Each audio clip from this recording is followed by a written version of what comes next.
Yo, what's up guys? I want to share some excuses that I've heard from others in real life, seen online, and even some that I've used myself. I'm sure we've all made our excuses here and there, but if your goal is to genuinely improve, like at Fortnite or whatever you want to work on, I'm sure we can all agree that making excuses literally does not help you get better.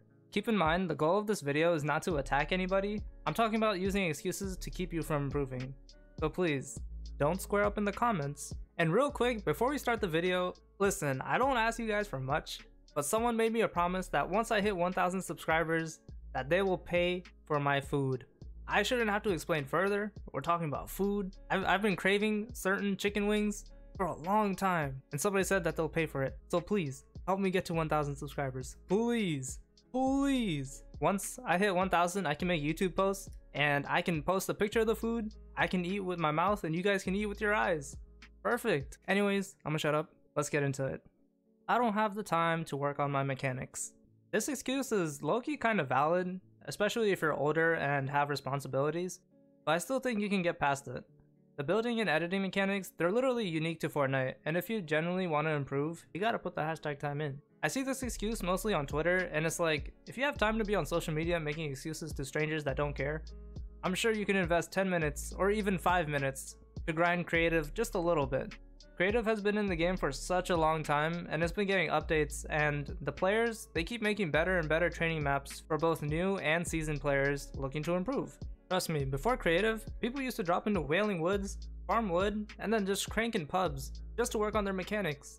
I promise you, you have so much more control now with what you can do with your time. So don't let that excuse stop you. I don't have the time to develop my game sense.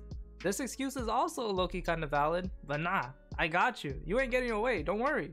I want you to succeed. If you don't have the time to work on your game sense, you watch pro players and you watch YouTube videos about game sense. And when I say watch, I mean like actually pay attention to the decisions that they're making. Don't treat it like your online classes, because I know you're not paying attention in there, because I'm not paying attention either.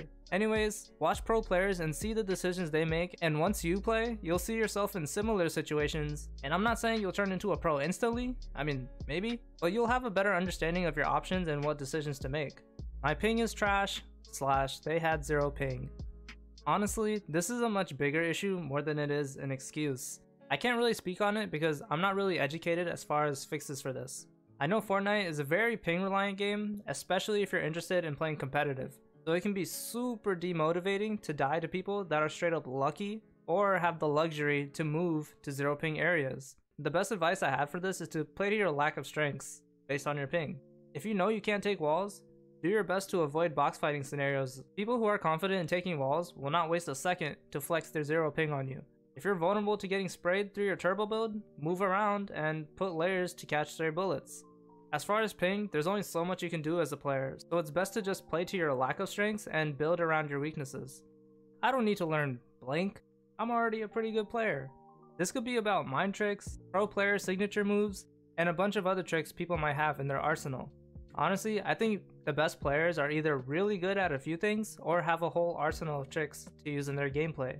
That being said, most people aren't as gifted as Unknown, for example, so it never hurts to take the time to add to your skill set, because it'll only make you a better player. Bro, I didn't get any shield! I'm sure you guys have heard this one a lot.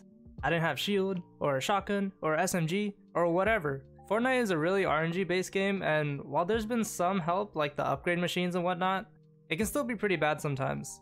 That being said, it's important to play to your loadout.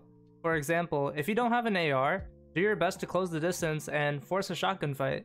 If you don't have shields, unless you know it'll be an easy kill, it might be in your best interest to just avoid fights and loot more. You won't always have your optimal loadout, especially in the beginning of matches, so it's important to know and understand your limitations based on your situation.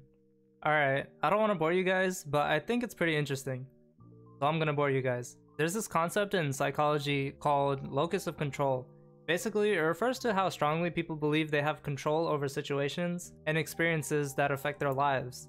Obviously, in this case, we're talking about situations and experiences in a video game, not real life, but still, the way it goes is you either have an internal locus of control or an external locus of control, or maybe somewhere in between both.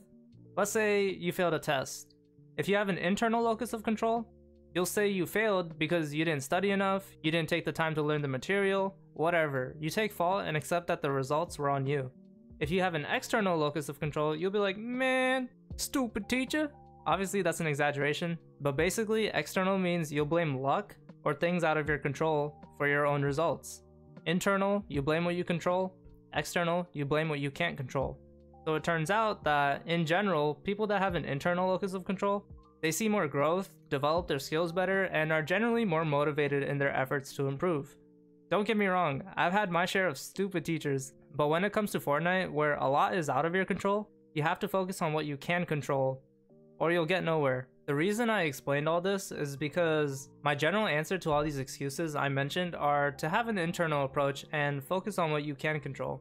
Finally, I want to give an honorable mention to the greatest excuse that will go down in Fortnite history. What? Controller player? That is a controller player! This topic is too heated for me. I don't want any smoke. I understand and see both sides of the argument. I respect the controller grinders that have developed and made their presence, and I feel for the mouse and keyboard players that die in 0.5 seconds.